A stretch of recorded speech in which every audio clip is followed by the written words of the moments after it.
Thank y'all. And for the ones that don't know me, my name is Debbie Glaze. I'm a master gardener. I don't make it to all the meetings because I do work every day, but anyway, I'm here. I did get to attend the Texas Superstar Advanced Training in Tyler, and it was really interesting. You know, at first you get that attitude, well, who are you? How can you tell us which plants belong here? And you know, but these people have a lot of passion, very passionate, so they put a lot of work into it. The Superstar program and trademark was designed to give the public a one-stop resource for the best information on the plants that will grow here.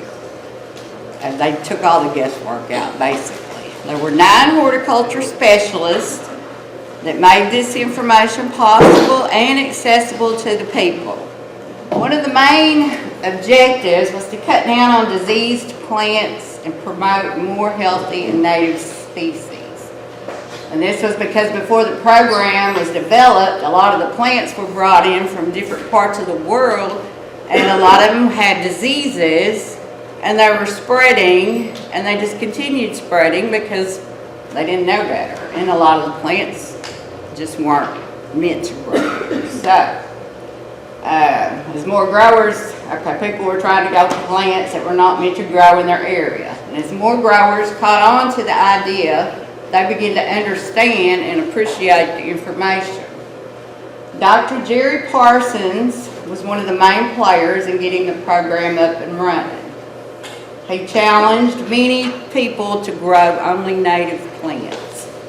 And he is also responsible for helping Bruce Frazier's father-in-law, which his name is Martin. He made the decision to grow his specimen of onions. And today, Dixondale Farms is one of the only growers to produce the same variety that was created by Parsons and his team. I don't know if y'all order onions from Dixondale Farms, but they do very well here.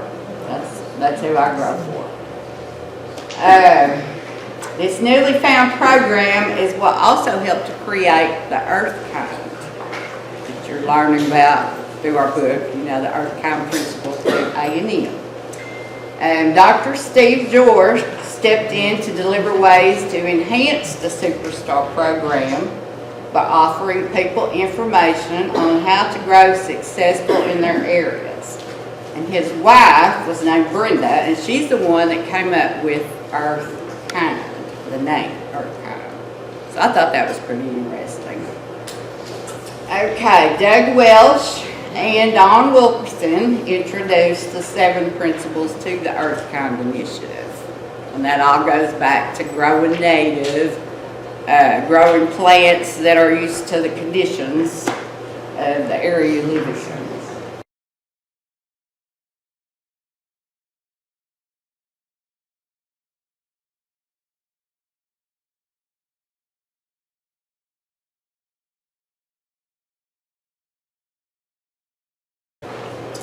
Brent Pemberton, he specialized in the ornamentals, and he was also responsible for the blue jays, and I think y'all have some blue jays that made the list. David Rodriguez, he was an intern of Mr. Parsons, and he was responsible for creating the first Master Gardeners class in '89. And his contributions to the program included the balsamic blooms, the barbecue skewers or rosemary, and the Mexican heather. And it's kind of funny because I had contacted David, and I was asking him about some okra seeds that I have been planting out there at the garden and at my house. And so we communicated back and forth, and then he told me about Malcolm Beck. He was the one to introduce these seeds to this program. And you'll just have to do some research if you want to know more about it, but I thought it was kind of cool. And the first rose to make the Earth Kind principle and become a superstar was Belinda's Dream. And I have one of those. I won it during our intern class And she's still alive. There she is, one of her little buds. And there's one of her blooms. It's a beautiful rose. And then these are the Dixondale onions. I mean, the onions that we got, that we harvested, some of them were like this. They really grow well here. And there's some more. And then Mike Arnold carried the title of Chief Executive Officer, and his contribution to the program was focused on container gardening. So they all put something forth. Okay, this is the research I came up with in '68. Malcolm Begg purchased a farm near San Antonio where he found strange-looking okra growing. And he was unable to identify it, so he decided to contact Dr. Sam Cotner of A&M. And he was unable to distinguish the variety, so they submitted it to the research station in the Rio Grande Valley. They were also unable to identify it. So Beck decided to do his own homework and discovered from two sources that the okra seeds had been brought to the United States from Germany before the end of World War II by a man who would later own the Buckhorn Saloon in San Antonio. And it was said that the seeds were smuggled in the country inside a camera. And the saloon owner gave some of the seeds to a farmer northeast of San Antonio. The man grew the okra and passed it around to the other farmers. And his okra was sent to the native seeds. And they did a search by Hans Hansen. And Hansen ran the Southern Grassland Seeds and Plant Exchange.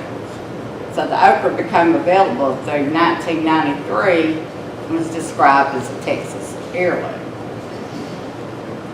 And there's the blooms of the okra.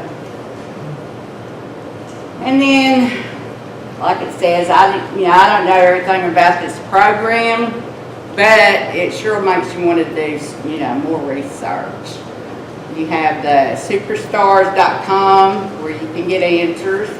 Plananswer.com, that is Mr. Parsons' link. That's his website.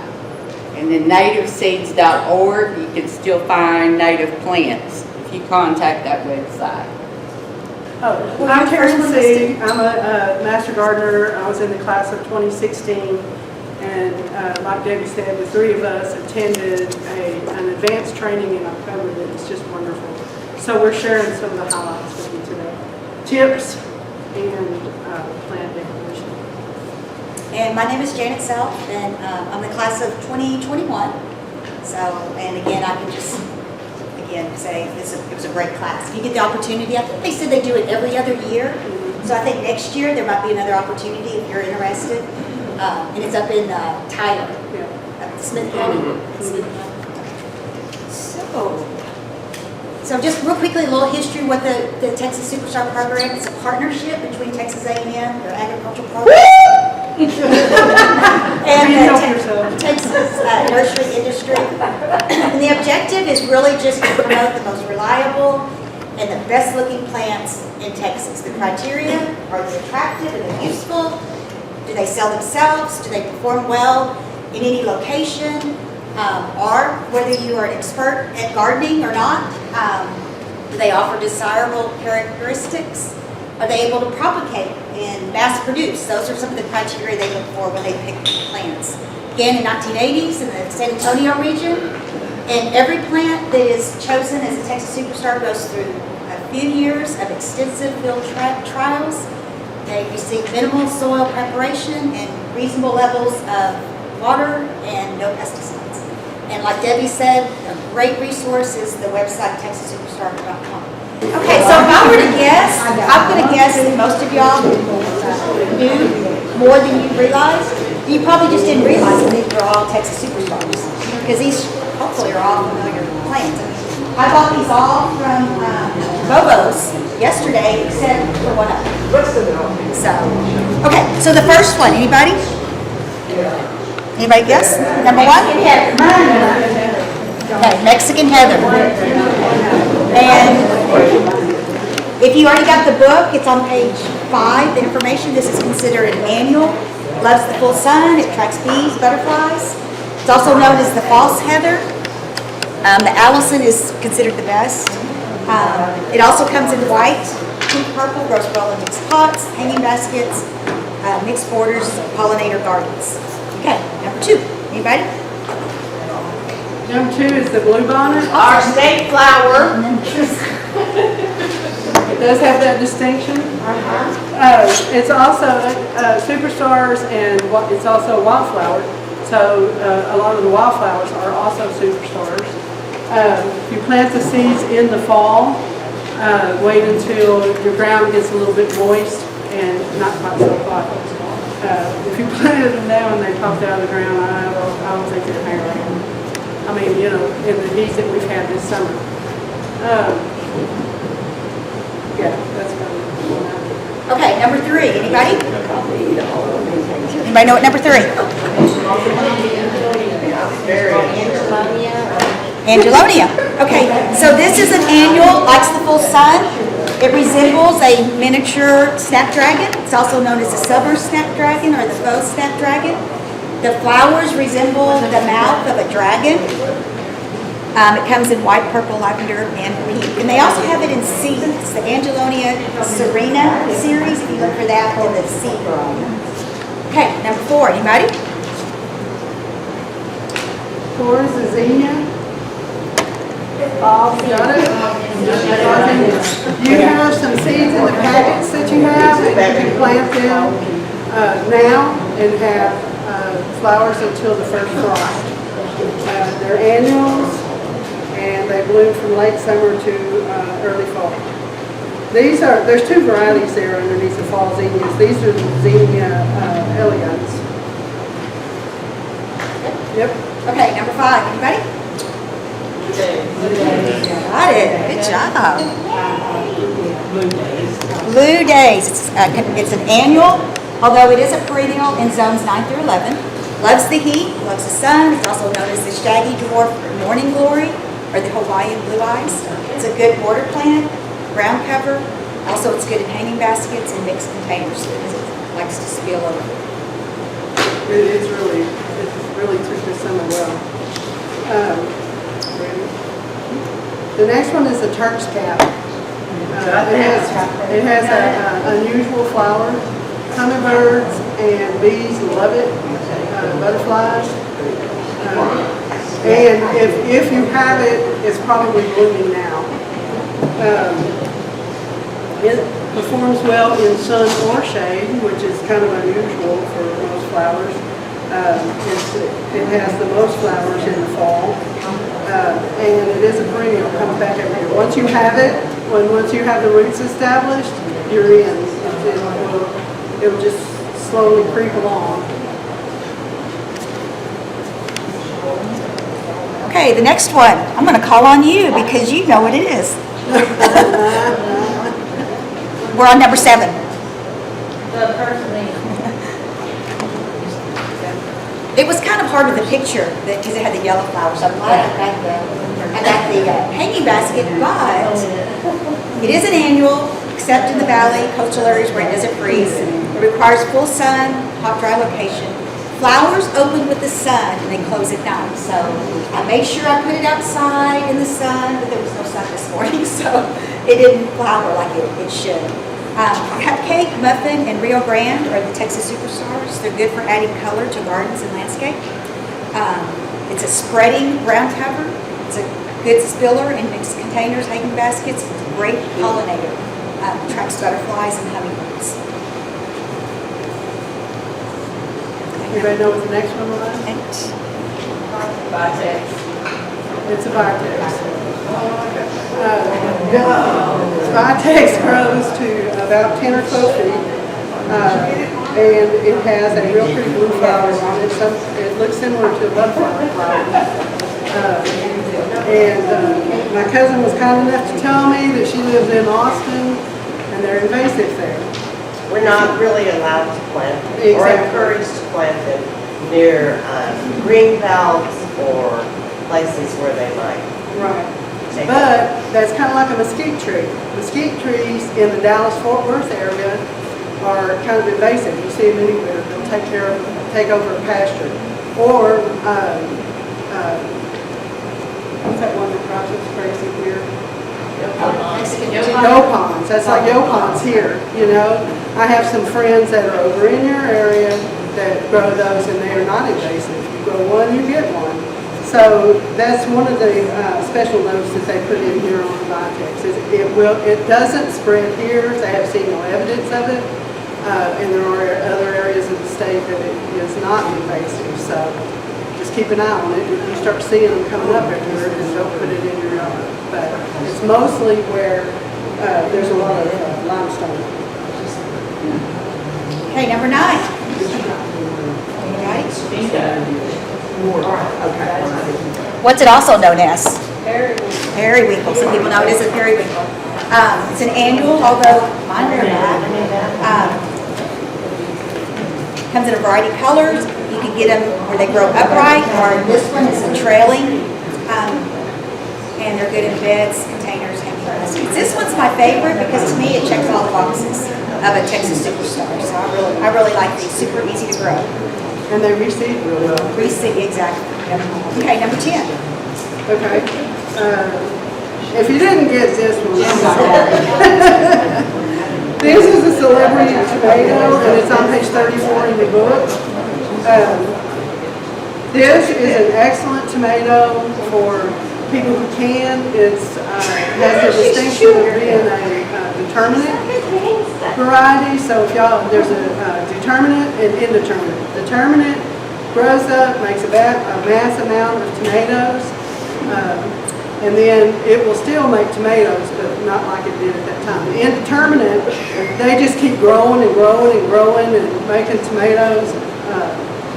So that's the distinction between the determinate and the indeterminate. Sometimes you see that on the tag and you don't have any idea what it means, and it doesn't really matter. And on the celebrity, they call it a semi-determinate because of the fact that it still makes tomatoes after it's big bloom. Okay, number 11. Lantana. There's the trailing lantana and there's the new goat lantana. That's actually a new goat lantana. This is actually a trailing lantana, but it's a perennial. Number 11 11. is trailing lantana. Actually, that's a new goat lantana. Okay. Actually, there, but You yes, know, okay. both are Texas superstars. I'm sorry. Lantana. Okay. No, well, if we put trailing lantana, It's is fine. that wrong? No, That's correct. Okay. it's lantana. Perfect. Grows very well here, attracts butterflies. Yeah. I had bees all over mine the other day. There's a really interesting article on the Texas Superstar if you want to learn a little more about a little bit of the history on the lantana and some of the medicinal, I can't say the word, medicinal uses. They use them for snake bites and swelling and stomach aches. It's kind of interesting. It's a short article. It's on the Texas Superstar site. It's very heat and drought tolerant. Number 12. Anybody? Number 12? Okay.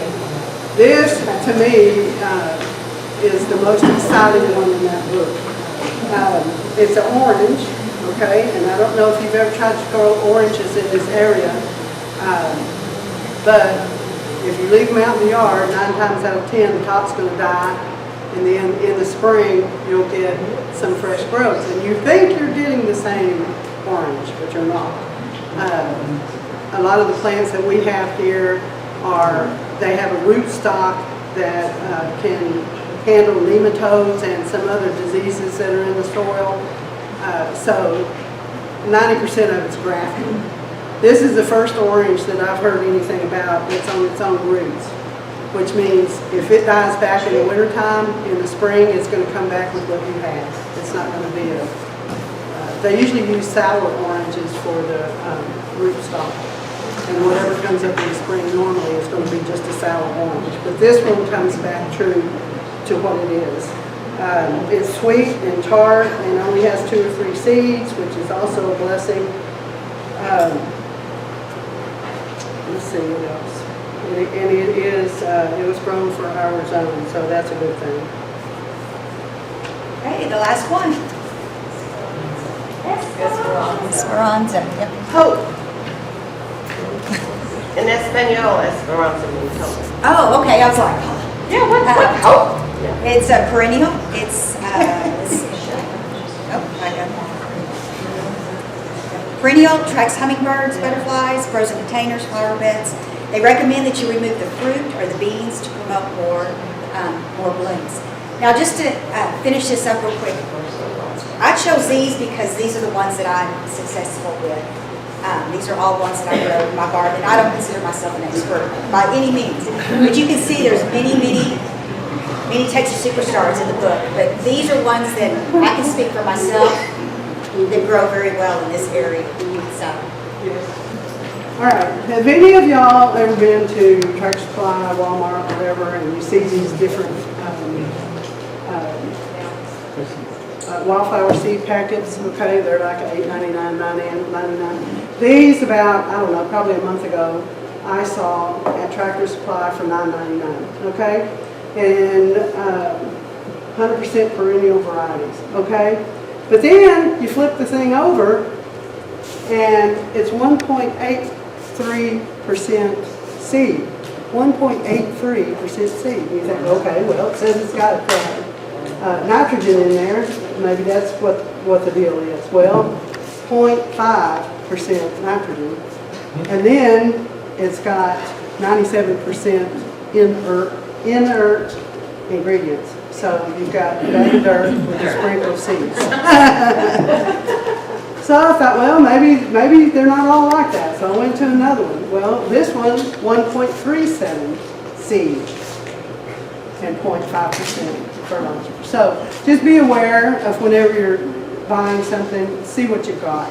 I see that a lot too in grass seed. You know, if you don't pay attention, you get 3/4 of a bag of dirt and some grass seed in there with it. Okay.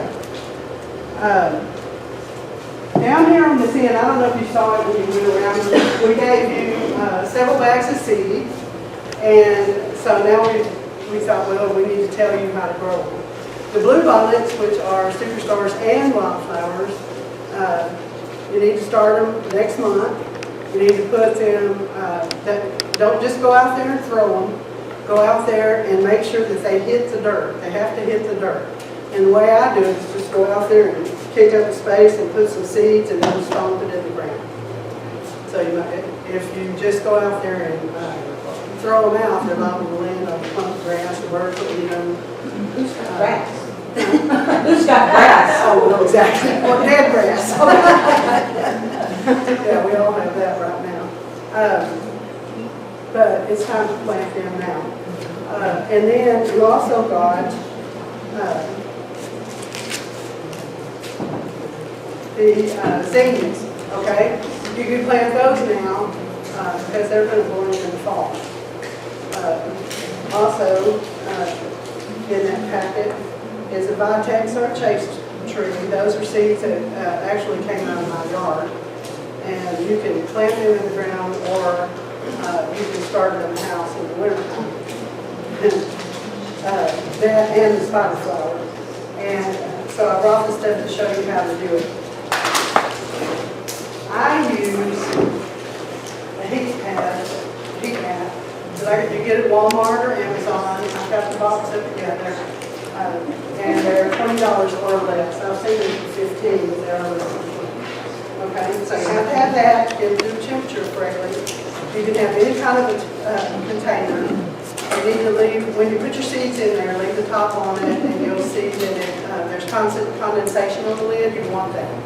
But once 2 or 3 of the seeds break the surface of the soil, then you take the top off, you put it here, and this is just an LED light. It just so happens that that one has plant bulbs in it, but it doesn't have to. Just regular LED light will work. It's like a fluorescent light. I didn't have much luck with it, so I tried the LED.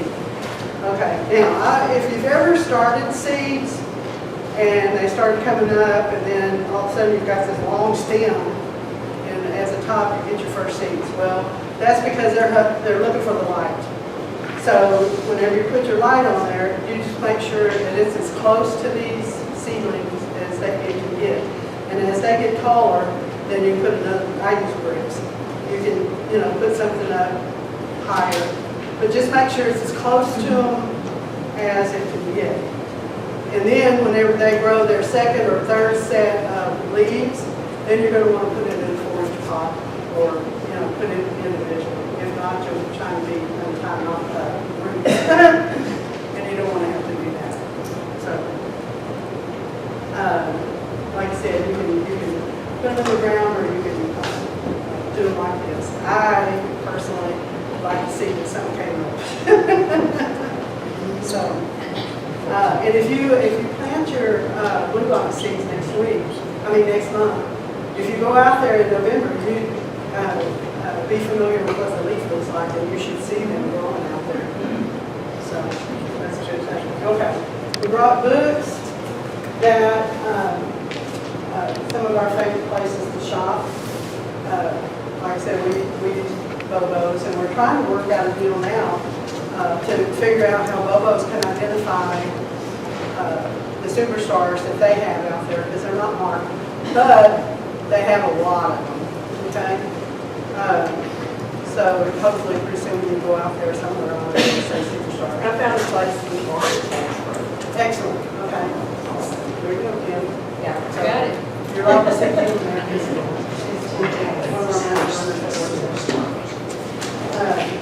And then there's another magazine, Texas Gardener, that most of us take that's really informative, and it has some really good articles for people, even people that do these kind of classes for us, or classes for our interns, or even classes at Bobos.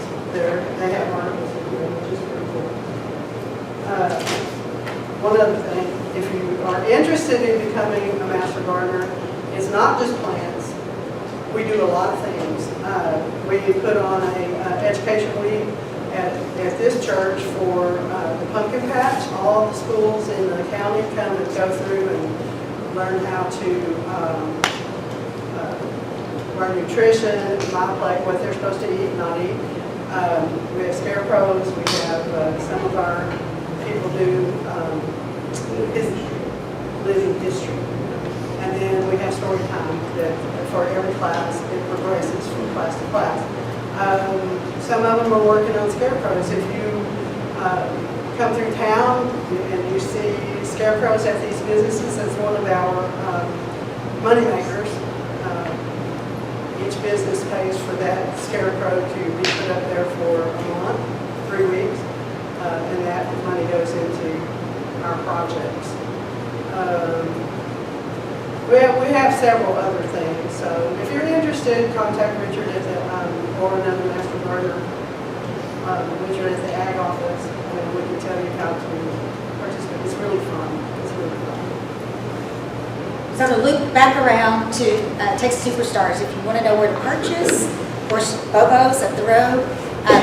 Miss Jo's Plants and Gifts, I stopped by there last month and showed her the list, the book, and she's like, yeah, I carry a lot of those. I go to H-E-B in Kroger, and I see a lot of them at H-E-B. Plant sales. There's the SFA Gardens Fabulous Fall Festival plant sale that's coming up. What's really neat about that one is, like this one is, you can go online and get their list of their plants, and you can print this out. And it's super organized. They go and they put the plants in this order. So you take your little list here. What I do is I mark the ones that I'm interested in. And then you just go down the list, and you'll see them in order. So I think they make it really easy. They do have I looked this morning, they do have the new list that's coming out for this upcoming sale. But I don't know if it's complete. It only had like 122 plants. This one has like 200. So I know they carry more. And they're very reasonable prices. They range from like $6 to $12. The Mercer Botanical Garden, they have their plant sale, and they've got one coming up October 14th, that's in Humble. And Walker County Master Gardener plant sale, it's usually in May, and I promise, I did put. No, you didn't. I did. I will pull out my laptop and to you. I didn't tell you to add. I didn't pass that information, but Leon County Master Gardeners, we do one in the springtime. So also. You won't forget it now. I promise I did. Oh, are there any questions or any comments? Anything you want to add? It's been a wonderful, very valuable learning opportunity. Thank you so much. Appreciate it. And I appreciate y'all's passion and your willingness It's to a lot of share fun. that with us. Big group of people, a lot of fun. Don't forget, grab a plant on your way out. If you didn't get a seed packet. There's more. They're over at the 79 store. They're not at the 45 store. They're at the 79 store. They have quite a few. You have to go to the back. They're in the back. All right. Thank y'all.